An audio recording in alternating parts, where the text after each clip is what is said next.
Harwich sent 8 to the plate in the home half of the third inning to take a 4-2 lead here at White House Field, home of the Harwich Mariners.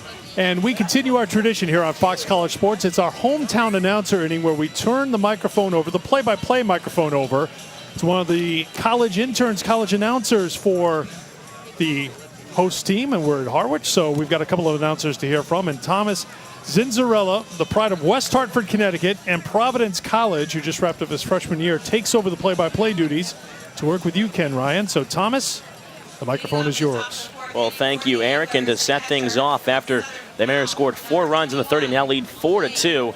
It was an eventful third inning as the 5-6-7 hitters due up for the Anglers. Blake Sable will start things off from the left side, facing off the right-hander Matheson. First pitch runs upstairs on Sable. It's interesting, Matheson is actually a two-way player back at Stanford, so we've seen a couple guys now going towards that route. We've seen Brandon McKay, who was just drafted by the Rays in the Rays system.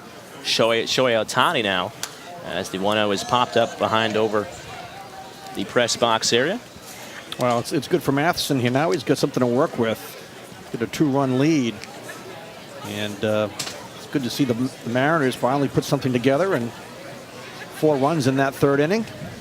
As the 1-1 is spot on the outside corner for a strike, 1-2 count on Sable. And you know, the Mariners this year have just struggled to score runs at times, so it's great for me as a, the Mariners broadcast to see the Mariners put up an inning like that. As the 1-2 misses down and in on Sable. Sable, one of those USC guys. A couple of those guys on that team they produced tonight, with talking about Ben Ramirez, the Pac-12 especially, with Oregon State just winning the Pac-12 championship. As the curveball is laced out over towards the left center field gap and dropping for a base hit over towards the wall. Riding first is Sable, heading towards second. And so hold up there with a leadoff double for the Anglers. Good job of hitting right there by Sable. Looked like he was fooled, but he's able to keep his hands back and drive this ball to the opposite field.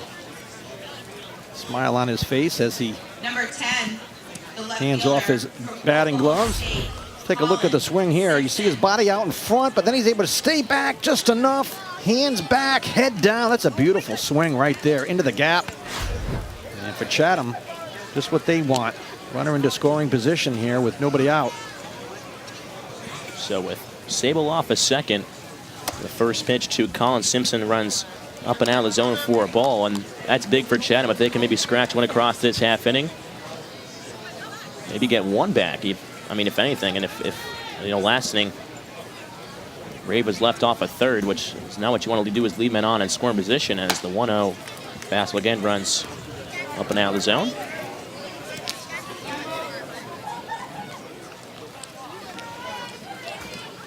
Matheson as well is always interesting. He came in to Stanford as more of kind of a hitter, not really a pitcher. So he ended up being a pitch. He ended up doing both of them, is what ended up happening after his freshman year. This sophomore was his first year actually hitting. So sometimes coaches, I mean, especially with his length, I mean, he's got a lot of length on the mound, which always helps the guy. He's listed at 6'5", but more almost 6'7". There's the 2. It was chopped. 2-1 count now on Simpson. You talk about his height. Yeah, he's 6'6". See his numbers at Stanford: 13 appearances, 17 strikeouts, and those 18 innings pitched. All from the bullpen as well. As most guys, when they come to Cape, kind of get some time in between both the bullpen and the starting pitching. As the 2-1 is hit out towards center field, racing over is Gorski. It looks like he caught it maybe on the transfer. Yeah, that's exactly what happened, and thought maybe he might have had a shot at Sable at second base, but nice job by Gorski running in, and you see him charging in here, making the catch, and as he tries to make the transfer, that ball is going to fall out of his glove. Just talking about that, there's talking about Gorski. There's a lot of speed out in center field, and Coach Enger has done that a couple times with Gorski in center, Gallen at right, and Norman at left. All three of those guys could be center fielders. It also helps as a pitcher. But not any balls will touch the outfield grass out there. Well, it's great to have a speedy outfield. There's no doubt about it. As the first pitch catches the outside corner for a strike to Michael Bush, making his Cape League appearances this evening, which is activated today by the Anglers out of North Carolina. hit 13 long balls back at UNC. Is the first, the 0-1 runs up and inside for a ball.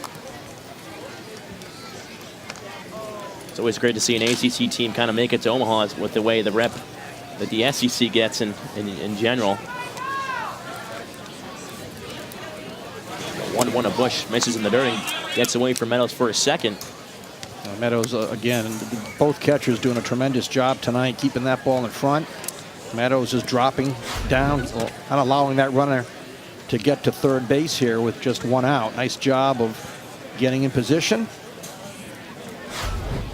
Yeah, we saw Sable do that a couple times last inning where he's able to save some of those balls from advancing as the 2-1 is rolled over towards the first base coach's box and can't even back up now.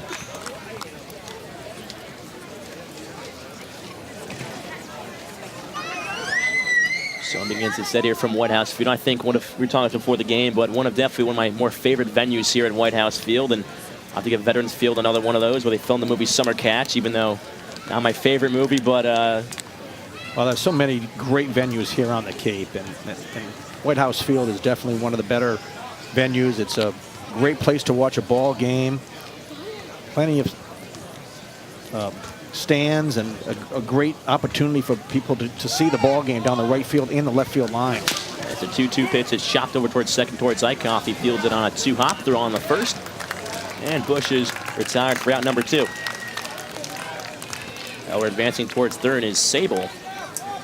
So we'll have a man on third with 2 away. And actually White House Field will host the All-Star game here this year. And talking about Chatham, they hosted it 2 years ago. Last year was in Wareham. So they always try to mix it up between East and West. Second baseman from the University of North Carolina, Ashton McGee. Fans everywhere down the right field line. Bring their lounge chairs, blankets down the left field line, even those out beyond right center field, left center field. Definitely one of the larger crowds this evening. This season. There was over 2,001 back in Chatham on Saturday night. As July 4th comes and the crowds come as well. So count 2-0 on Ashton McGee. He's 0 for 1 this evening, grounded back in the second inning. As the 2-0 is right down Main Street for a strike to McGee. Only 6 at-bats come into this game, so it's always a difference, coming into the season between wood and metal bats, and that's what we've seen so far. I mean, I remember Brandon Crawford for Orleans only batted 190. He found his way around quite nice on the Cape.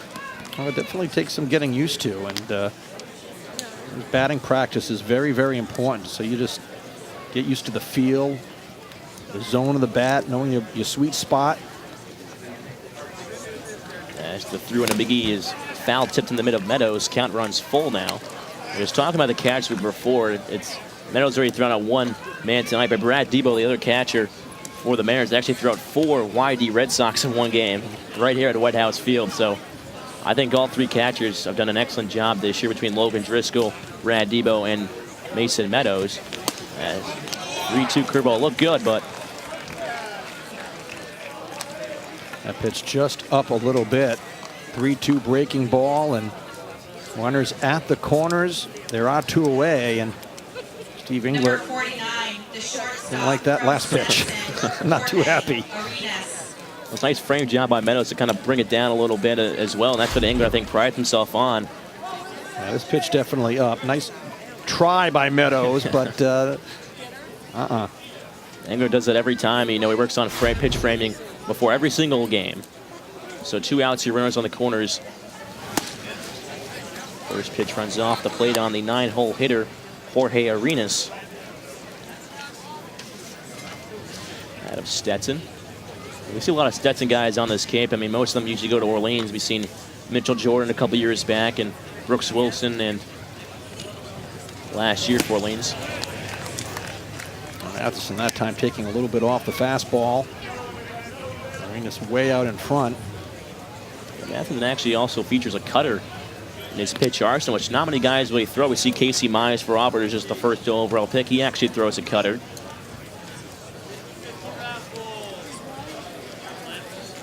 As the 1-1 to Arenas is swung on and missed. Back-to-back changeups here by Matheson.